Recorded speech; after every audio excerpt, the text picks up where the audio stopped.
Alrighty, y'all. Hello. Welcome to this video. My name is Mercedes, and I will be your news anchor, your host on the field. We got my own little talk show. Look at my cards.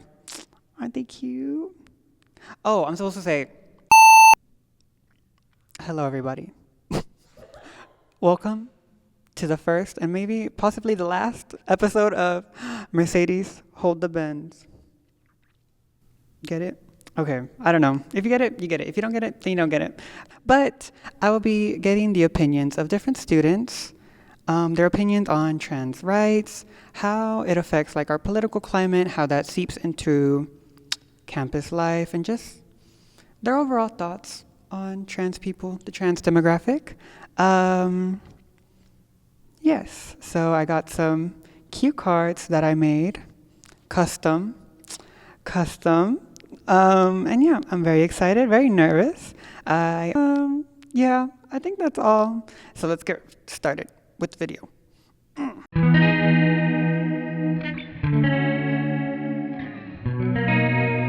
Okay, and we're back. Right now we are with Lana, Miriam Yang, Katie, Francisco. Lisette Tamayo.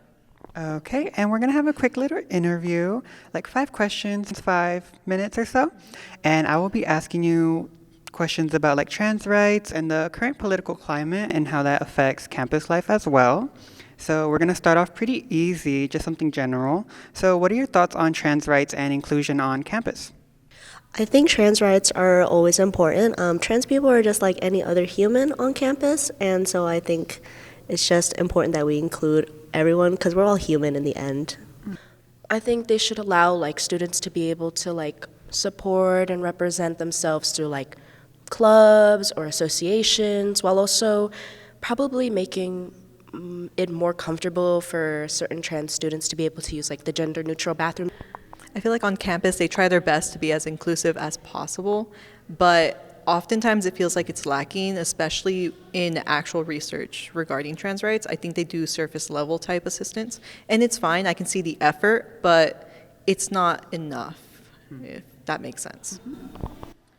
What do you think about pronoun use and its importance in daily conversations? Oh, I think it's very important, for everybody to feel included, so you don't accidentally misgender anybody or just make everybody feel, safe and included in the campus environment. I think it's very important to have like pronoun pins or just, introduce yourself with your pronouns as well. I think it's very easy to use people's respected pronouns, so you should just kind of do it. It's just polite. And I'm definitely all for like displaying it on like a pin, just, to make it easier. I do think it's important. I feel like it makes other people more comfortable, and if it's something that they want you to do or like have is important to them, then I think it should be something that's used. So this one's a little bit harder. I don't know how well versed you are in like current politics or just general pop media, but recently Trump signed an executive order declaring there's only 2 genders. Hunter Schafer, who's a Euphoria breakout star, posted that her passport came back now identifying her as male. What are your thoughts on that? I saw the video of it and it was really upsetting. It felt like we were kind of going backwards in history because I know some like history, especially like, Stonewall and how most of LGBT rights came from trans women, especially Black trans women. So seeing like somebody like Hunter Schafer, who is, I guess, a more popular trans woman currently, like getting her passport switched over to like the M, that like it broke my heart. It felt like really, I guess, made me disillusioned in this whole like progress. Like we just went back in time. When I first heard the news, I was extremely upset by what he had done, because I think in the end, gender is something that's socially perceived. It's not like it's biological. So I feel like it was really just like an unnecessary extra step that he didn't have to incorporate, and I don't really see the point in it either.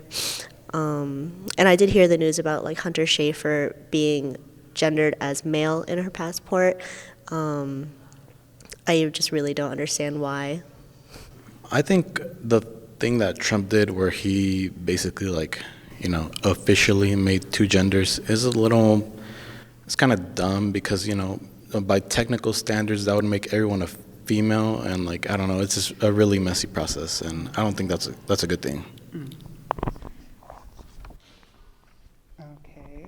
So going into the campus life and how that affects the student body, should universities take a stance on national trans rights issues or should they stay neutral?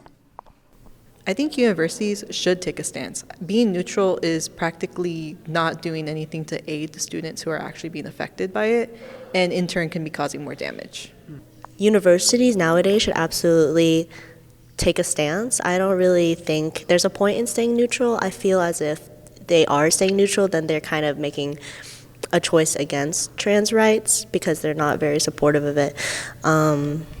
I think it is important that campuses show support for their students because I'm sure as a trans student will want to see the campus that they're going to is supportive of that. And I feel like if a campus were to stay neutral, then what's the point of going, I feel like to add on to that, if they can't support their trans student body, then who's to say that they wouldn't support their female student body or other specific groups within their student population? So yeah, it just shows that they wouldn't support any diverse students amongst their students, and that's not really what we would want to go to, what we would want to support.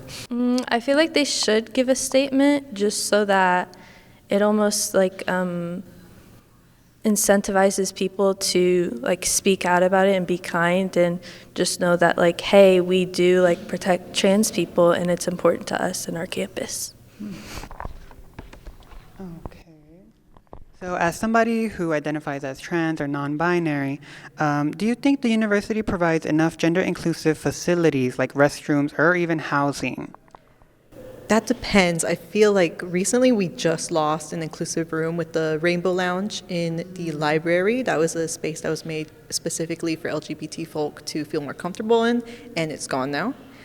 With the restrooms specifically, I feel as though they just converted some of the female restrooms. They converted some of the female restrooms into non-binary restrooms, but they also do not provide supplementaries like pads, tampons. There's no locks on the doors, especially in the third floor. I've had people walk in on me, and it feels very unsafe.